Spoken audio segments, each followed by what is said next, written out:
I remember as a 9-year-old sitting on the ghetto stairs in Boston, looking through the building across the street, out of which all the windows had been broken, and there's a sunbeam shining through the building.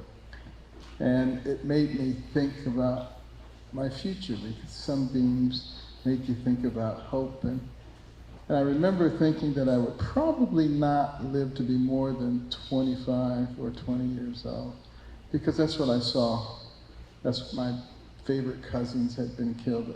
It's just the way things were.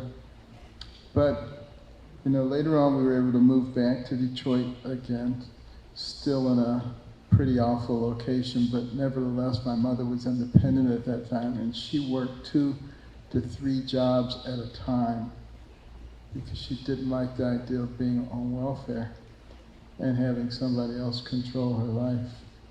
And she was actually a spy, though,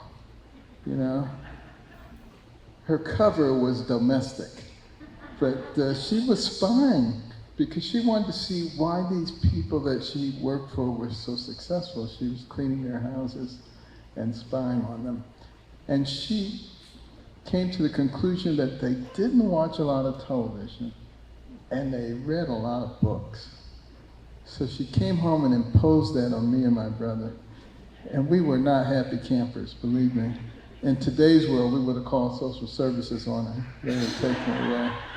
But, we had to read those books. And, there were a lot of people around in that environment who were talking about this is against you and that's against you and the system's against you and these people are prejudiced and all this stuff. But as I started reading books about scientists and explorers and entrepreneurs and surgeons, and I began to realize something very important, that the person who has the most to do with what happens to you is you.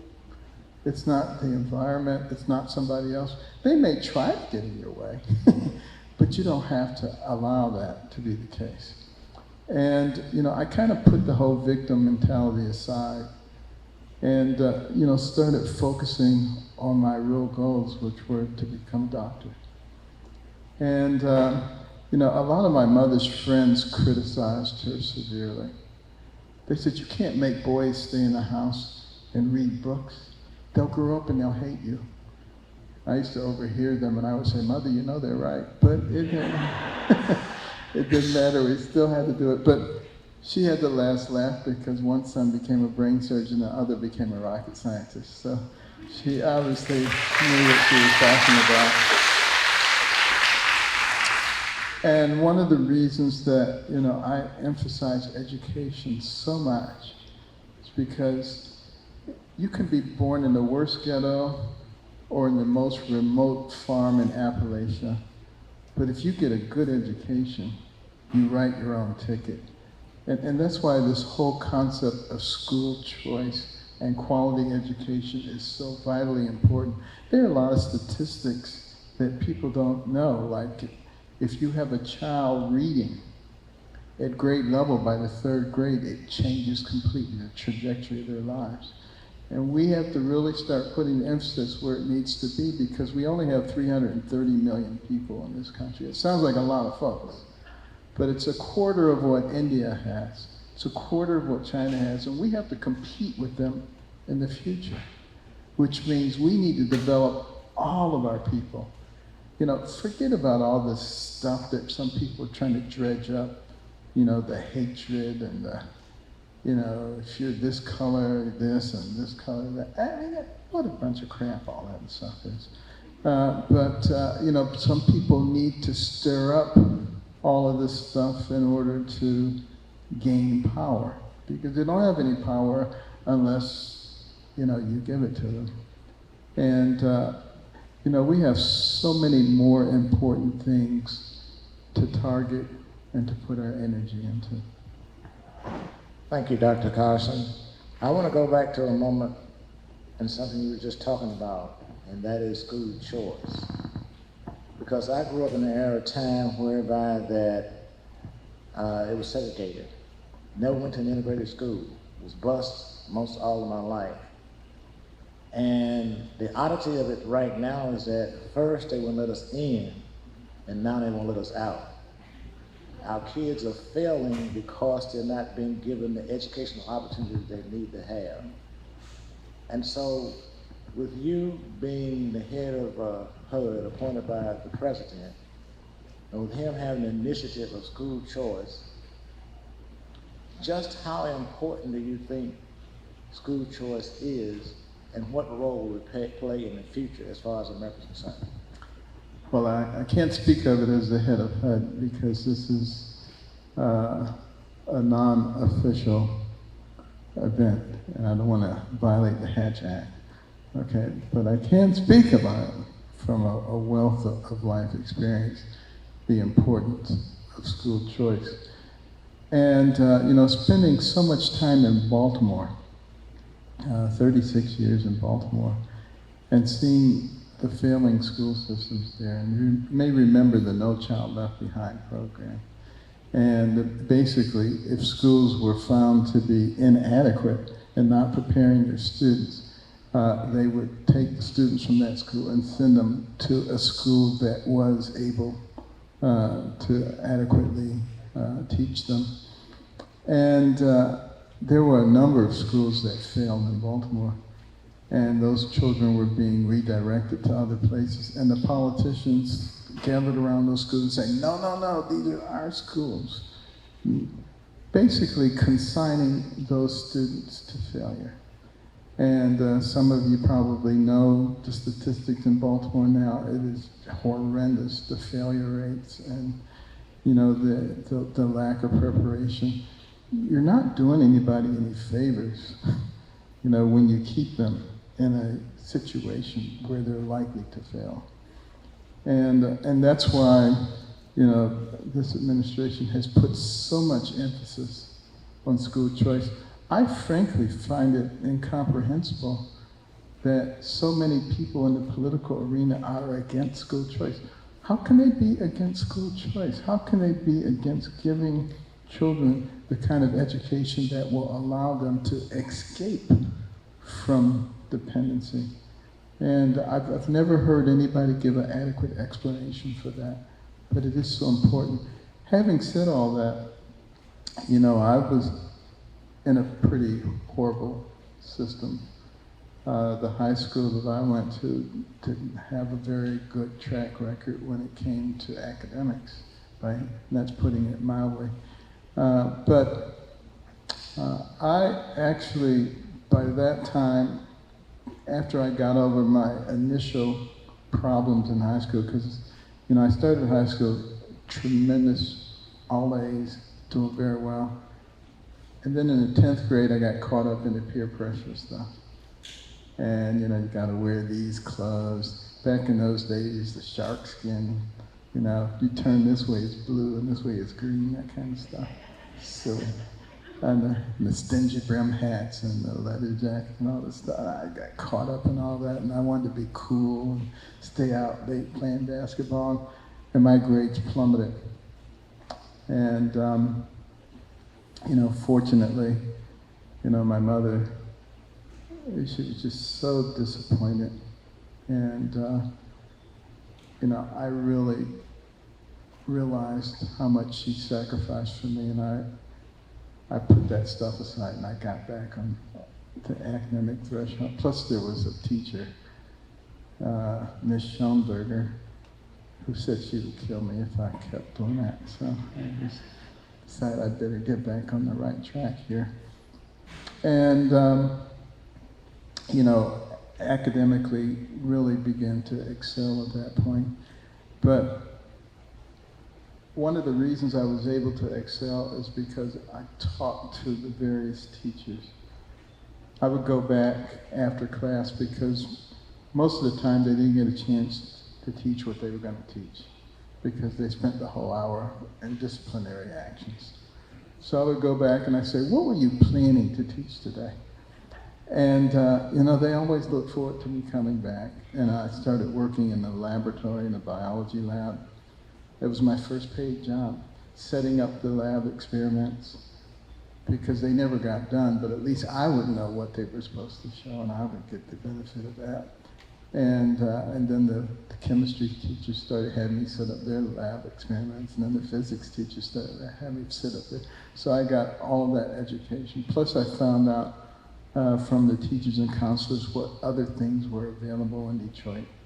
And I began to involve myself with those things. And the point being, sometimes people have to take some responsibility for their own education. Even if you're not in an optimal situation, there are things that can be done. It's also very important that we begin to concentrate on broadband, high-speed internet, and making sure that that's available everywhere, because so much of the world comes through you digitally now.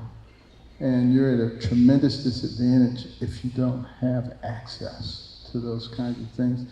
And that's going to be even more important in the future. You know, after every major pandemic, there are huge changes that occur in the society. And that will be the case this time too.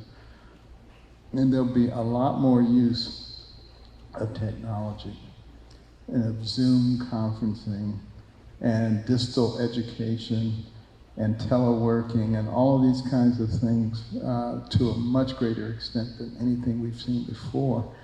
And that will push the development of virtual reality. Now, some of you have probably had a chance to put on a virtual reality headset and be transported to someplace else. In Washington, D.C., there's the Museum of the Bible. And they have a display where you can put the headset on, and you're in Israel. And there's the Sea of Galilee, and there's the Garden of Gethsemane, and all these things. People walking by, you feel like you can just reach out and touch them. You know, and that stuff is really actually in its infancy right now. It's going to improve dramatically to the point where you'll put your headset on, and you'll be in the conference room with 12 other people sitting around the table, but you're actually at home. The only thing I worry about with that is that right now it's hard enough to get the kids off the video games. Can you imagine what happens when they can enter a virtual world?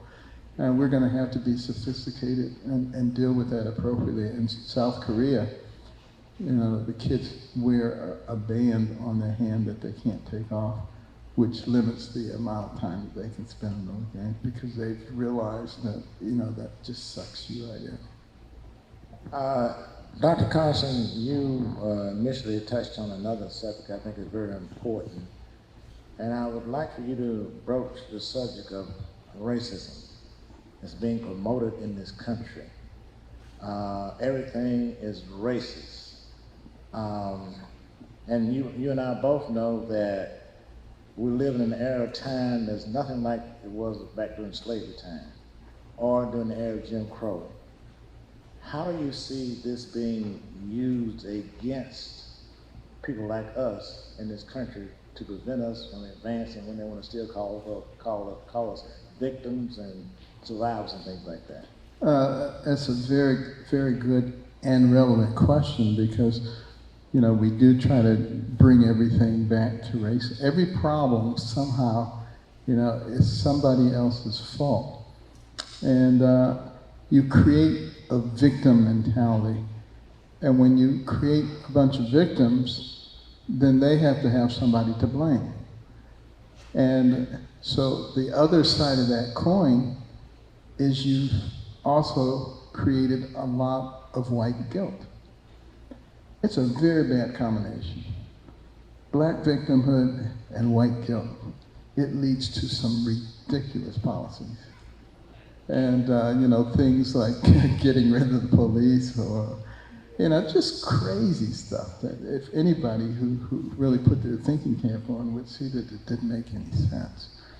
Now, this is not to say that there still isn't some racism. There was racism yesterday, there's racism today, there'll be racism tomorrow. But we don't have to let that control us. You know, that's a choice. And, you know, anybody who says that things have not improved, you know, they're just blatantly lying. I mean, when I was a kid growing up, I saw real racism. You know, I remember when I was in middle school, in the 8th grade, they gave a certificate for the highest academic achievement. And I was taking my report card around to all the teachers. They would put the grade on it. I had all A's. And then my last one was band. And I was actually very good in band. And the turkey gave me a C, because he figured it would ruin my report card and give one of the other students a chance to get the award. To his chagrin, it turned out the band didn't count. So I still got the award. But during the award ceremony, one of the teachers got up and berated all the white kids. He said, this kid, you know, grew up in terrible circumstances with no brother. He's a member of a racial minority. There's no way he should be doing better than you all. And it was really just a matter of her ignorance, not realizing that people are people. And, your skin color doesn't have anything to do with your intellect. Your brain has to do with your intellect. And I think the vast majority of Americans realize that today. But they're still subjected to this racism stringer. And it causes people to react differently. And a lot of people, instead of speaking their mind, particularly in the white community, they go and cower in the corner and hope that nobody calls them a racist. What a bunch of crap.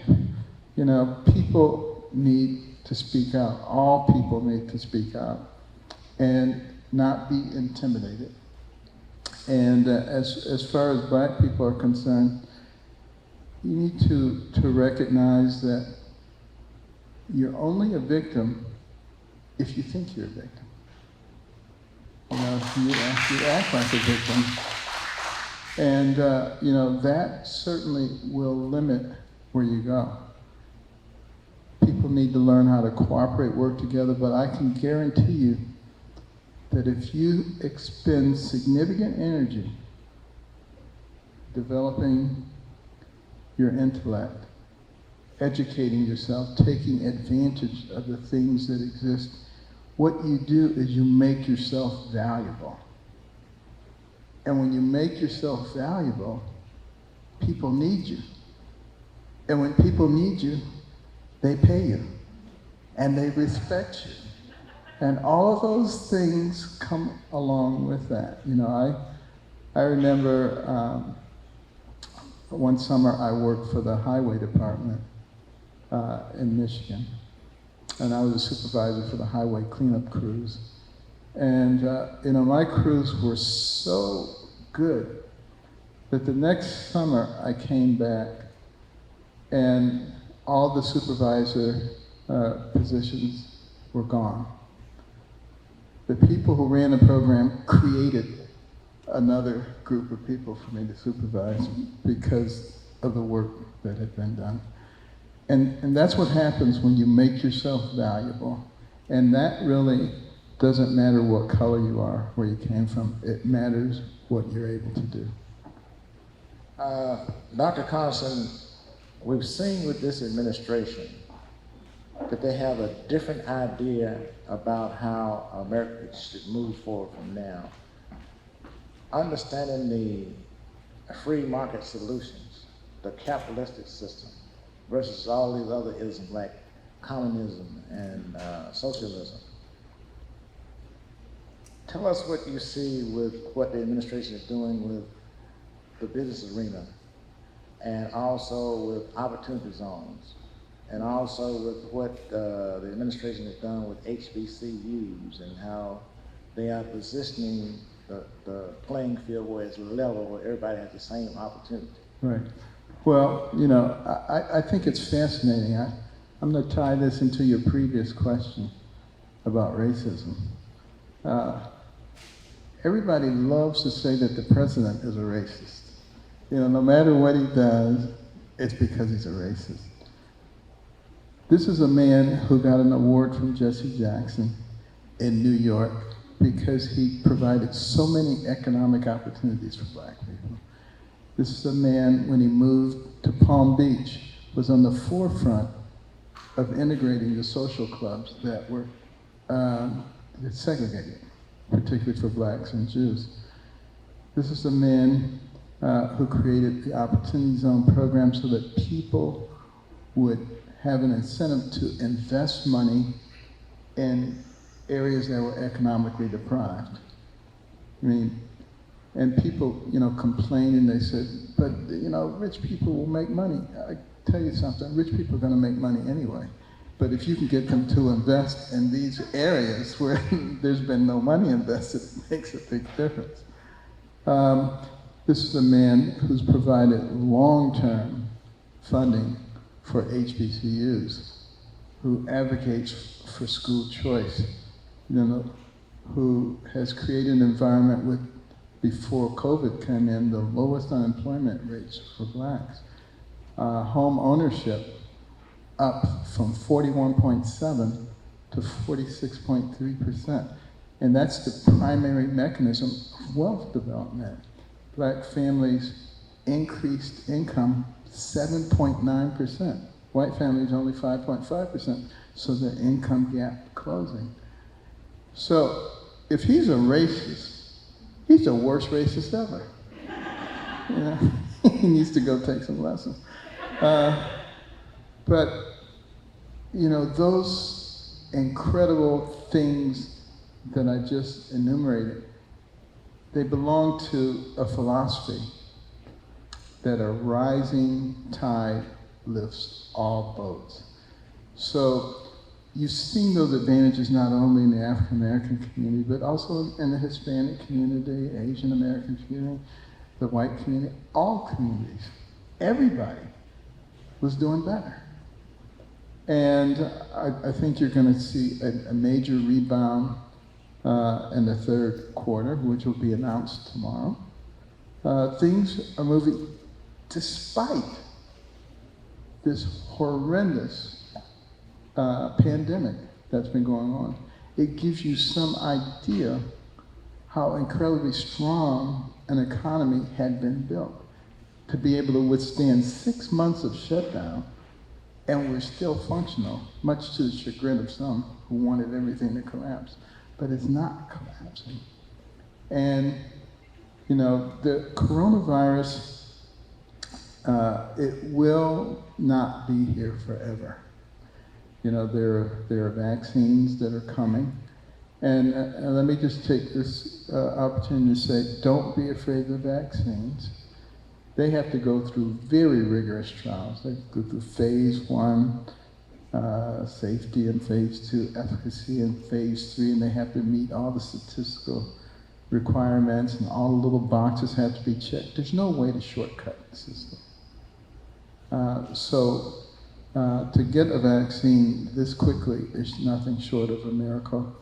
But when it comes out, it will be safe. And in addition to that, there are a number of therapeutics that are incredibly promising. They've been very slow to release them. I've had some arguments myself with the FDA. I said, if I used your criteria as a pediatric neurosurgeon, I would have never operated on anybody. I would have said, well, this might happen, this might happen, this might, they would have all died, So, everything is a matter of benefits versus risk. You have to be able to balance things. And particularly, if you have a whole bunch of people dying of something, you have some things that look extremely promising, then what you need to do is spend extra time and effort in getting those things tested. Not just sitting around saying, well, no, you can't do this, and no, you can't do that. You just have to change your attitude. And that's the way successful people do things. And I think people are coming around to see that. So not only will we have the vaccines, but we'll have therapeutics as well. Great. This next topic, I know is very near and dear to your heart as a physician. and also mine. And we have, on the one hand, one administration that's saying that the issue of life is not that important for the people that can't speak for themselves. And we have, on the other hand, the administration, the current administration, saying that we believe in pro-life. When we both know what is happening to the black community, how we're no longer a growing society, how one of the most dangerous places for a person to be is in the mother's womb when they're advertising that this is the best thing for us to do. And with Margaret singing and the effects that she's left behind with where we are right now, what do you see in reference to that, and what advice would you give people in reference to looking at the choices they make when they get ready to go out and make a decision on who they should vote for? Yeah. Well, you know, in some of our founding documents, we talk about certain inalienable rights given to us by our Creator, aka God. Among those, life, liberty, and the pursuit of happiness. Go back to that first one, life. You know, as a physician and scientist, I am still amazed when I look at the development of a human life. I mean, by 6 to 8 weeks, you're already seeing that heart starting to beat. A couple of weeks later, you can see the facial features, the little nose and the eyes and the mouth and the fingers and the toes, and it's starting to move around. How can anybody say that's a meaningless bunch of cells? I don't get it. And I remember we were at a banquet, and a beautiful young woman approached my wife. And she said, "Are you Mrs. Carson? Are you the wife of Dr. Ben Carson?" And she said, "Yes." And she said, "Your husband operated on me while I was still in my mother's womb. And here she is, a grown woman now, taking care of herself, very responsible, very beautiful. You know, how can we throw those lives away?" And then I was in South Africa. I was at a conference, and a number of people were speaking, and one of them was the head of the ACLU. He was bragging about how the ACLU speaks for those who can't speak for themselves. And I said, "Is that right?" I said, there was a woman who came to me. She was 33 weeks pregnant. She was on her way to Kansas to have an abortion because it had been discovered that her baby had a congenital anomaly. And Kansas was the only place she could get it done that late, because at 33 weeks, that baby would be viable outside of the womb without support. And I talked her out of going to Kansas and having the abortion. She had the baby. I had to do an operation on the baby, but the baby's fine, and she loves that baby. She's so glad she didn't do it. But I said to him, "Would you speak for that baby?" That baby had no voice and was about to be killed. And he hemmed and hawed and skirted around, wouldn't answer the question. So later on at dinner that evening, he sat next to me. That was a mistake. And I said, "Let me make this easy for you." I said, "You know, there are babies in the neonatal intensive care unit, 26, 27, 28 weeks gestation, much younger than this 33-week baby. And they're on life support." I said, "Would you speak for those babies?" "Oh, absolutely, absolutely, we would advocate for those babies." I said, "But the one who's several weeks older and more advanced and is in the safest place that they can possibly be, you can't speak for that one?" And he says, "I realize that doesn't make any sense, but I believe you, the mother has the right to kill that baby until the second it is born." And I said, "Would you say that in public?" And he said, "No." Now they've reached a point where they will say it in public. That is amazing. And in the black community, you made mention of Margaret Sanger and Planned Parenthood. I mean, she was a person who believed in eugenics. And this was the way to control the black population. And that's why there are far more Planned Parenthood centers in Black communities than there are anywhere else. She was a hero in Nazi Germany. They loved her. Just to give you some concept of who we're talking about, what we're dealing with Planned Parenthood. It's actually planned murder is what it is. And the interesting thing is, there are lots of families who will take that baby. There's no reason to kill that baby. There are people who just love to have that baby. And it's something that we really need to get across to people because it really tears at my heartstrings. Innocent babies. And we talk about ancient societies and Incas and people who sacrificed babies and say that they were barbarians. What are people going to say about us 100 years from now? How could they do something like that? And in the Black community, I think it is particularly important that we begin to get those messages through. Because of time constraints, this is the last question I'll ask you. In America, we have certain freedoms. And we know that at one point, people like us were judged by the color of our skin rather than the content of our character. Also, we're in a time frame right now where we're dealing with ideologies. How important is it that this administration continues to push forward freedom of religion, freedom of speech, freedom to peaceably assemble as opposed to some of the violence that we see going on right now? I think it's absolutely crucial, and I will have to say that the president pushes those things. He has a message that is very consistent with our Constitution. And what people have to do is say, it's the message. Maybe not the messenger. I mean, there are some people who don't like the messenger.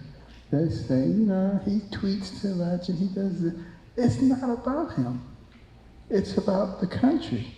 It's about what happens to our children and to our grandchildren. And, people need to ask themselves, am I voting so that I can soothe my hurt feelings? Or I'm voting so that my grandchildren can have the same opportunities that I have? And when we start thinking about those who come after us, it really changes the way you think. Thomas Jefferson said, it is immoral to borrow from the next generation. Can you imagine if he were here today, he'd have a heart attack. He just wouldn't even be able to conceive of what we're doing. So we as Americans need to recognize that we have a system that is the envy of the world, that has presented more opportunities for anybody. It's because of our Constitution. It's because of those concepts. It's because of that freedom that we cherish so much. No one else has it to this degree. I've visited 68 countries. I've lived overseas. No one else has what we have. We need to preserve that freedom. And it's one of the reasons that I want to thank you for the courage that you had to do what you did to make it possible for all of us to be here.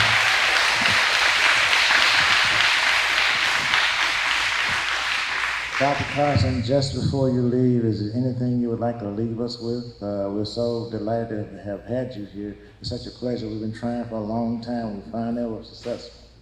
Well, I would just say this. This is a very serious time in our country. This is not about Democrats and Republicans.